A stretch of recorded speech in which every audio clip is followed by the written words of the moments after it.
Hola una vez más alumnos, les saluda el profesor Ángel Caicho. En esta oportunidad vamos a desarrollar un tema muy importante que tiene que ver con la historia de nuestro país, tal vez la historia más oscura que nos ha tocado vivir como nación. Vamos a hablar un poco del terrorismo, ¿no?, en el Perú. Quiero empezar diciendo dos aspectos. Primero, el objetivo de la clase y segundo, los conocimientos previos. En cuanto al objetivo de la clase, quiero decirlo con una frase, ¿no? Una frase muy conocida ya, que dice que un pueblo que no conoce su historia está condenado a repetirlo, ¿no? Es el objetivo que tengo yo para con ustedes, o sea, que ustedes se informen, se culturicen y conozcan cómo ha sido nuestra historia, con sus altas, sus bajas, ¿no? Con sus pros y sus contras, ¿no? Con su lado bueno y su lado más oscuro, como es el que vamos a ver a continuación. Y bueno, el otro punto eran los conocimientos previos. Y los conocimientos previos, eh, vamos a remontarnos un poco a lo que ya habíamos visto el año pasado, un poco, ¿no? Habíamos visto el terrorismo, sabemos que habían dos grupos importantes en el país, dos grupos terroristas importantes, uno es Sendero Luminoso y el otro es el MRTA. Sendero Luminoso, fundado en los años 80, bajo el mando de Abimael Guzmán. Ellos son un grupo político, ojo, pero subversivo, extremista, guerrillero. Muy importante decir lo siguiente, ¿ya? Son un grupo político, y vamos a explicarlo después por qué. Es un grupo basado en ideas leninistas, marxistas, maoístas. El MRTA también es otro grupo, que surge en el año 1984. Su máximo líder es Víctor Polay Campos, y ellos tienen una idea que es influenciada por la Revolución Cubana, un pensamiento más guevarista, castrense, ¿no? Fidel Castro, Che Guevara, y también marxista. Decíamos que ambos son partidos políticos, pero hay una diferencia, ¿no? Son partidos políticos subversivos, radicales, que para ejercer el cambio social o tener como objetivo el cambio social recurren a la violencia, o sea, al cambio social por intermedio del fusil, ¿ya? A diferencia, ponte, tenemos grupos conocidos como el APRA, por ejemplo, Acción Popular, el FREPAP, ¿no? Son partidos políticos también, pero actúan bajo la ley o en la vía formal, en la vía correcta, ¿no? No en la clandestinidad, y tampoco toman las armas ni imponen una idea por medio de la violencia. Esa es la diferencia, ¿ya? Pero son partidos políticos. Tenemos que quedar claro eso porque a veces no tenemos ahí la certeza de lo que son. Muy bien, sabemos que el Perú ha adolecido 20 años de terrorismo, de principios de los 80 hasta finales del año 90, casi llegando al 2000, ¿no? En este lapso se han dado muchos atentados, muchas muertes, muchas masacres, y otra cosa muy importante, ¿no? Es una guerra interna, y como guerra interna no solamente hay víctimas y victimarios, sino que en una guerra interna es un intercambio de violencia total. Es un fuego cruzado, y en ese fuego cruzado lamentablemente han existido víctimas, y víctimas inocentes. Entonces, por ello, en principios del nuevo milenio, año 2001, con el presidente Valentín Paniagua, que era un presidente muy parecido a Martín Vizcarra, en el sentido de que ellos no fueron elegidos en las urnas, sino que debido a la coyuntura social se descartó un presidente, en este caso Fujimori, que no fue nuevamente reelegido, y Paniagua asumió la presidencia, así como Martín Vizcarra, ¿no?, con PPK, ¿no? PPK quedó de lado y Martín Vizcarra asumió lo mismo. Entonces, Valentín Paniagua, ¿no?, un presidente del Perú que solamente duró un lapso muy breve, creó el tema que vamos a ver hoy, que es la Comisión de la Verdad y la Reconciliación.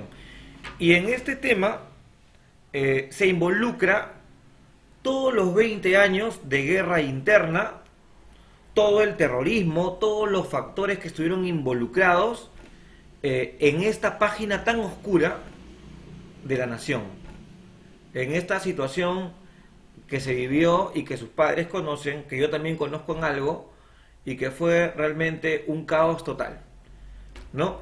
la Comisión de la Verdad y la Reconciliación, CVR, así como lo he subrayado, lo he sombreado ahí, tiene que ver justamente con recoger todos esos casos que hubieron de víctimas, de deudos, toda esa información de quiénes fueron los grupos, porque no solamente participó Sendero Luminoso y el MRTA, también tienen mucha responsabilidad las Fuerzas Armadas, ¿no? Que en el afán de controlar al Perú en este caos que se vivía, también fueron inculpados en crímenes de lesa humanidad, en asesinatos, en masacres, ¿no? En muchas partes del Perú, en costa, sierra y en la sierra básicamente, ¿no? Donde la gente sufrió mucho. También están involucrados lógicamente los presidentes, ¿no? Presidente Belaúnde, que es un presidente cuyo gobierno abarca de principios de los años 80 hasta 85, y Alan García, que es del 85 al 90. Posteriormente, también conocemos que viene del 90 al 2000 Fujimori, ¿no? Ya donde las cosas va menguando un poco, va calmándose la situación del país, ¿no? Hasta el año 92 en que cae Ismael Guzmán, y el año 97 en el que también ocurre todo esto en la embajada de Japón, en la que muere prácticamente todo el MRTA, ¿no? Entonces, ellos también son parte, ¿ah? También tienen mucha responsabilidad, porque recuerden que ellos, así como Vizcarra ahora, ¿no? Que estamos en una época de cuarentena, que también es otro caos social que se vive muy diferente, lógicamente, salvando distancias, ellos tienen bastante responsabilidad, ¿no? En muchas decisiones que se van a tomar.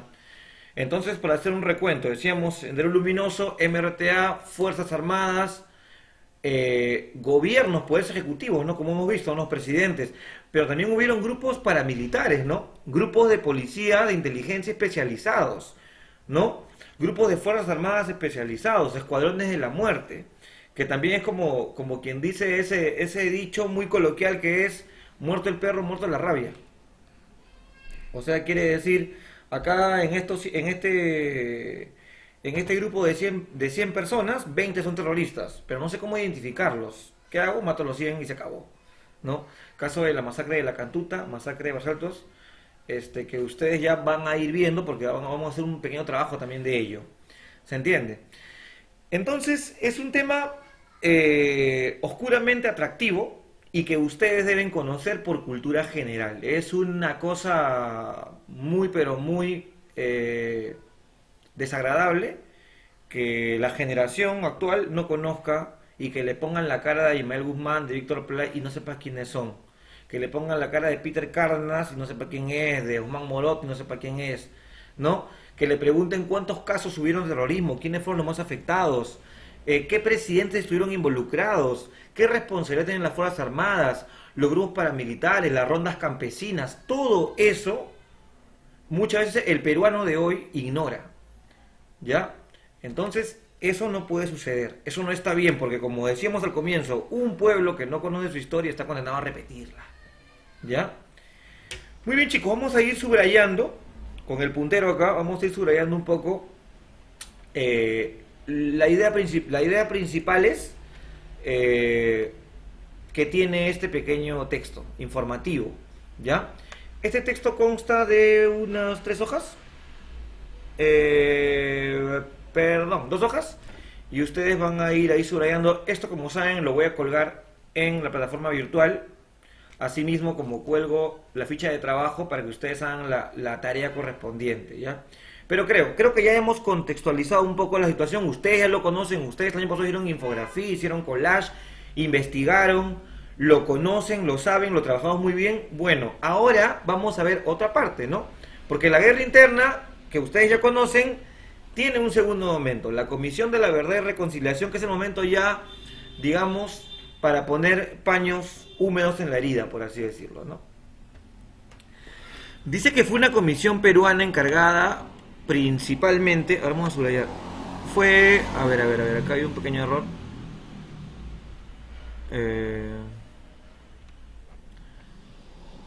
Ya. Muy bien, ahora sí. Fue una comisión peruana encargada principalmente de elaborar un informe sobre el terrorismo vivido en el Perú durante el periodo entre los años 1980 y 2000.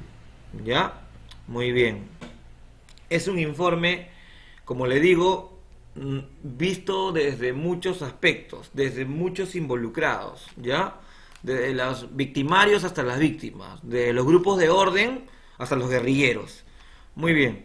Fue creado en el año 2001 por el presidente provisional Valentín Paniagua, como le decía, muy parecido provisional así como Vizcarra, nadie lo eligió, pero por una situación que se vivía, ameritaba que él ejerce esa responsabilidad. Convocando a diferentes miembros de la sociedad civil, lo que decíamos, fue presidida por Salomón Lerner Febres, entonces rector de la Pontificia Universidad Católica del Perú. Muy bien, además de la investigación de la violencia terrorista de Sendero Luminoso y el movimiento revolucionario Tupac Amaru MRTA. Por ejemplo, para esta época, año 2001, ya Víctor Polay Campos, líder del MRTA, y Aymael Guzmán, que era el líder del Sendero Luminoso, ya están en la base naval del Callao, ya están purgando condena, ya están inclusive con una pena de cadena perpetua. Ya ellos están confinados años ahí. Igual Ilane Parraguirre, que era su esposa de Mel Guzmán, igual Peter Cárdenas, que era el número 2 del MRTA, una serie de personajes, sobre todo las cúpulas centrales de estos movimientos extremistas, ya están en prisión. Y justamente también se recurre a ellos, para que ellos den su informe, para que ellos hablen ante las cámaras, para que ellos den la versión que tienen de los hechos. ¿Se entiende? Así como también van donde muchos campesinos de pueblos como Chuspi, por ejemplo, un pueblo de la sierra que sufrió mucho producto de esta guerra interna, y lógicamente van e investigan cómo fueron los casos de violencia, ¿no? Cómo murieron sus padres muchas veces, sus hijos, sus hermanos, cómo murió la gente, las masacres que hubo, el abuso por parte de los terroristas y también el abuso por parte de las fuerzas del orden. Ojo, no estamos diciendo nada que sea mi opinión. Estamos diciendo cosas que han sido ya juzgadas. No es la opinión del profesor Ángel. Es, como les digo, porque es un tema muy delicado, ya esto han habido juicios, han habido fuerzas efectivos de las Fuerzas Armadas que han sido procesados por esto. Presidentes que han sido procesados por esto, ¿no? Caso de Fujimori, procesado por la masacre de Barrios Altos, caso de Alan García, que también se le atribuyó en su momento la matanza del Crotón, por ejemplo, que se sabía que tenía cierta amistad con Víctor Polay Campos, por ejemplo, ¿no? Pero no una amistad guerrillera, ojo, se conocían en otro momento de la vida. Sin embargo, para ponernos a pensar en la época era muy complicado, ¿no? Porque esta era la época de la violencia, muy muy diferente a la de ahora. Entonces, continuemos. Ahora, dice acá, se recogió el testimonio de 16.985 personas y organizó 21 audiencias con la víctima de la violencia, a las que asistieron más de 9.500 personas. El informe final se hizo público el 28 de agosto del 2003 ante el presidente peruano Alejandro Toledo Manrique. Claro, casi del 2001 al 2003, como señala ahí, se recogió testimonio de muchas personas. Miren de cuántas, ¿ah? De 16.985 personas. ¿Ya? Y hubieron 21 audiencias. Hubo gente que lo quiso contar. Si ustedes van a YouTube y buscan algunas audiencias, son terribles en algunos casos. ¿Ya? Se cuentan hasta... Una de las cosas más terribles que yo pude escuchar y lo vi hace muchos años, era cuando una señora campesina contaba cómo habían matado a su bebé. Un poco fuerte contar la situación, ¿no? No lo voy a decir porque es un tema muy extremo, pero ya de hecho que imagínense matar a una criatura, a un bebé, es muy fuerte. Cosas así se contaban en las audiencias. Lógicamente hubo gente que no quiso contar porque también todavía no puede pasar o contar la pesadilla, digamos, ¿no? Es muy fuerte. Pero como les digo, se recogió todos los testimonios habidos y por haber de todos los entes directa e indirectamente involucrados en esta guerra interna. Muy bien. ¿Qué más? Ya, esto se da en una norma. No sé que toda norma que se da es publicada en el periódico El Peruano. Por ejemplo, el 4 de junio del 2001, mediante el Decreto Supremo número 065-2001, se creó la Comisión de la Verdad, encargada de esclarecer el progreso de los hechos y responsabilidades de la violencia terrorista y la violación de los derechos humanos, producidos desde el año 1980 hasta noviembre del 2000. Muy bien. Imputable tanto a las organizaciones terroristas como a los agentes del Estado. Lo que decía, imputables, o sea que están inmiscuidos, que tienen responsabilidad en ellos, ¿entiende? Organizaciones terroristas, como dice ahí, como los agentes del Estado, o sea, Fuerzas Armadas, policía, presidentes, ¿se entiende? Están todos involucrados en esta vorágine de violencia. Así como proponer iniciativas destinadas a firmar la paz y la concordia entre los peruanos. Muy bien, dicho decreto fue publicado en el periódico El Peruano, donde siempre se publican todas las directivas del gobierno, todas las normas, leyes y demás. ¿Se entiende? Para que sean acatadas, ¿no? Por ejemplo, ahora cuando hubo la cuarentena, no solamente es que Martín Vizcarra sale en Canal 4 y dice, empieza la cuarentena. No, es una norma que se da, si lo dice a las 8 de la noche, no sé, al otro día va a salir a las primeras horas de la mañana, sale esa ley publicada en El Peruano. ¿Se entiende? Publicada, que dice que va a haber un confinamiento de las familias, un estado de emergencia, una cuarentena, para así poder contrarrestar el virus, en este caso que estamos viviendo, ¿no? Ya, igual acá pasó lo mismo, ¿no? Hay un decreto supremo en el que se reconoce a esta gente. Y también en esta comisión, pues, como les digo, tiene también un tratado de paz, algo así, ¿no? También para que todos los que están involucrados en esto lleguen a una reconciliación, una paz, para que no quede ningún problema futuro, firman acuerdos y demás. Muy bien, los objetivos eran los siguientes. ¿Para qué se hace esta comisión de la verdad? ¿Solamente para reunir toda la información posible con todos los factores, con todos los entes involucrados? ¿Solamente para llenar un montón de libros de eso? No, que al final fueron como nueve libros, ¿eh? Como 9 compendios ahí de información. ¿Solamente para eso? No. Acá hay un objetivo muy importante, y lo vamos a subrayar. Analizar las condiciones políticas, sociales y culturales, así como los comportamientos que la sociedad y las instituciones del Estado contribuyeron a la trágica situación de violencia por la que atravesó el Perú. O sea, esto quiere decir que también se recaudó toda esa información. ¿Para qué? ¿Con qué motivo?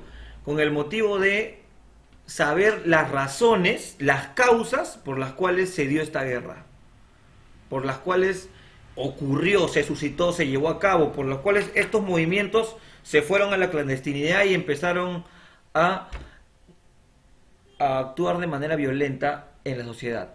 ¿Se entiende? Entonces, también para ver qué pasa por la cabeza de estas personas para meterse en estos grupos. O qué coyuntura vive el país, cómo estaba el país en ese momento, ¿no? Muchas veces se dice que las crisis o la desigualdad social, o sea, los ricos por acá y los pobres por acá, eso es lo que lleva también a esto, ¿no? Porque ellos tienen ideas comunistas, ideas socialistas, o sea, una idea de igualdad. Mal enfocada, ya se vio que es mal enfocada, porque muere gente, no puede morir nadie por una idea política, nadie, ¿se entiende? Pero ya se vio que es mal enfocada, pero ellos creen en la igualdad. Y la igualdad es por medio del fusil. Es su idea. Y nosotros tenemos que conocer esa historia. ¿Ya? Muy bien. Entonces, ¿cuáles sean las razones por las que se da todo esto, no? Continuemos. Contribuir el esclarecimiento por los órganos jurisdiccionales respectivos, cuando corresponda, de los crímenes y violaciones de derechos humanos por obra de organizaciones terroristas o algunos agentes del Estado, procurando determinar el paradero y situación de las víctimas, identificando en la medida de lo posible las preguntas responsabilidades. Muy bien. O sea, también, definitivamente, uno dice a Ismael Guzmán y claro, es una persona directa, totalmente, es un responsable directo, ¿no? ¿Se entiende? O a veces decimos, Alberto Fujimori como presidente, pues, y la masacre tal, directo. Pero hubo mucha gente que tal vez no es tan reconocida de nombre, no tiene un cargo tan de liderazgo, pero que también estuvo inmiscuida en estos problemas. Y esa comisión se hace ¿para qué? Para ver a toda la gente posible que estaba metida en esto, para inclusive armar procesos. Y también de repente habían deudos, habían víctimas, mejor dicho deudos, ¿no? Que son los que quedan sufriendo porque murió su papá, murió su mamá. Y de repente estas personas habían quedado en la pobreza extrema. De repente no tenían un sostén económico, porque la guerra interna los había dejado en la mayor crisis económica, aparte de la emocional. Entonces, ¿qué sucede? Esta gente también tenía que tener algunos derechos, ¿no? Por ejemplo, he sabido que mucha gente que son deudos del terrorismo, por esta comisión, es que ellos tienen SIS, por ejemplo, ¿no? Un seguro de salud perenne, tienen más posibilidades para estudiar una carrera, una profesión, para llevar a cabo un oficio, ¿se entiende? Porque definitivamente no podemos compararnos. Los que no hemos sufrido el terrorismo de esa manera, los que tenemos suerte de no haber sufrido el terrorismo de esa manera, definitivamente no podemos compararnos con ellos. Ellos son gente que han sufrido en carne propia la desgracia, la crisis económica, la violencia total, han perdido familiares, entonces tienen que tener otras oportunidades.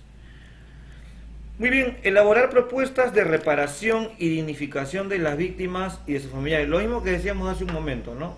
Darle oportunidad a toda esta gente, a todas estas víctimas, que también reciban un asesoramiento de tipo psicológico, porque lo que han visto ha sido terrible. Recomendar reformas institucionales, legales, educativas y otras con garantías de prevención a fin de que sean procesadas y atendidas por medio de iniciativas legislativas, políticas y administrativas. Definitivamente hay una reforma institucional, ¿no? Sabemos que, por ejemplo, en el Perú, los delitos que peor se pagan, hay muchos delitos, pero los delitos que no prescriben y que peor se pagan y que te cae todo el peso de la ley son narcotráfico y terrorismo, ¿no? Eso lo sabemos. Y lógicamente, ¿eso con qué fin tiene? Justamente va con lo que está ahí subrayado, ¿no? Porque es como una garantía de prevención. Nadie va a querer meterse a cometer un delito en el cual vas a recibir todo el peso de la ley, ¿no? Pero también hubo una cuestión como, por ejemplo, creo que esa cuarta nos corresponde a nosotros los docentes y a ustedes los alumnos, a nosotros enseñar y a ustedes aprender de la mejor manera, y también esto es un efecto multiplicador, compartirlo. ¿Por qué? Porque también es una prevención para saber que hubieron jóvenes como ustedes o como yo en algún momento que equivocaron el camino. ¿Se entiende? Que se adhirieron a estos grupos y solamente causaron violencia y guerra.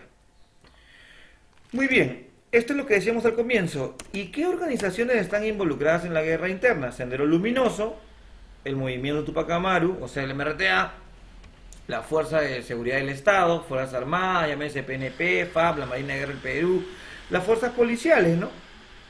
Todo lo que viene del Ministerio del Interior. Las rondas campesinas, esto sí capaz es un poco nuevo para ustedes, grupo de representantes de comunidades que se encargaban de controlar el orden público del pueblo de manera limitada. Ya, claro, ellos tenían la buena voluntad, pero realmente pues no le daba la sofisticación del caso, ¿no? Los elementos sofisticados de la situación para poder asumir esa realidad tan dura. El grupo Colina es el grupo paramilitar, ¿ya? Es un grupo de operaciones especiales, es un escuadrón de la muerte, como se dice, se le atribuye la masacre de Barrios Altos y la Cantuta, lo que decíamos, no muerto el perro, muerto la rabia, conocido Barrios Altos, no en una pollada, y donde se decía que habían terroristas y mataron a mucha gente inocente también, ¿no? Pero bueno, entre tantos muertos, ¿qué se podía decir? ¿Qué se podía hacer? Nada justifica nada tampoco, ¿eh? Ojo, ¿eh? Pero estamos hablando de que las guerras son así, ¿no? En cualquier parte del mundo, lamentablemente, siempre mueren inocentes. En cualquier guerra, a lo largo de la historia, siempre pasó eso y es una pena. Y justamente por eso estamos viendo este tema tan importante, porque hay un grupo, la Comisión de la Verdad y la Reconciliación, que se encargó justamente de no dejar pasar esta situación y de que eso no se vuelva a repetir. Muy bien, y los gobiernos también están involucrados. Fernando Belaúnde, Alan García, Alberto Fujimori, ahí está con los años que cada uno corresponde, como lo dije al comienzo. Muy bien. Las consecuencias del conflicto y recomendaciones de la Comisión de la Verdad y Reconciliación. Vamos a ver esta parte. Se concluyó que durante los años de guerra murieron alrededor de 70.000 personas, nada menos. Miren, una cantidad cuantiosa. De las cuales más de 20.000 resultaron ser víctimas de las Fuerzas Armadas. Los gobiernos de Fernando Belaúnde, Alan García y Alberto Fujimori tenían responsabilidad en la represión, aunque la mayoría de las votaciones de derechos humanos, de las violaciones de derechos humanos y las más atroces se produjeron durante los gobiernos de Fernando Belaúnde Terry y de Alan García Pérez. Sobre el periodo presidido por Alberto Fujimori, la Comisión de la Verdad dice, a ver, antes de leer esa parte final, ¿no? ¿Se entiende? Hay una gran responsabilidad también de las Fuerzas Armadas. Hay 70.000 muertos y 20.000 se culpan a las Fuerzas Armadas, ¿ya? Los gobiernos que más sufrieron esta violencia fueron los gobiernos de Alan García y de Belaúnde Fernando Belaúnde, y lógicamente también a ellos se les imputa que generaban una represión brutal, ¿no? Era un fuego cruzado, como decíamos, ¿no? Y en el gobierno de Fujimori, que Fujimori se le atribuye el presidente con el que vuelve la paz al país, el que destruye el terrorismo, el que es partícipe en que caiga preso Abimael Guzmán, al final se dice lo siguiente, concluye lo siguiente la Comisión de la Verdad y la Reconciliación en cuanto a lo de Fujimori, ¿no? En cuanto a esa etapa de Fujimori que fue la final. En esta etapa las violaciones de derechos humanos fueron menos numerosas, pero más deliberadas o planificadas que en la etapa anterior. Aparecieron además escuadrones de la muerte, cuya actividad llevó a que el Perú ocupara en esos años el primer lugar en el mundo en desapariciones forzadas de personas.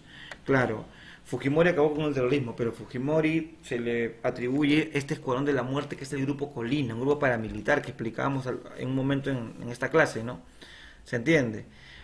Entonces, vuelve la paz, pero la paz no costó un precio muy alto. Bueno chicos, revisen el sistema porque ahí voy a dejar esta ficha completa, además la actividad correspondiente.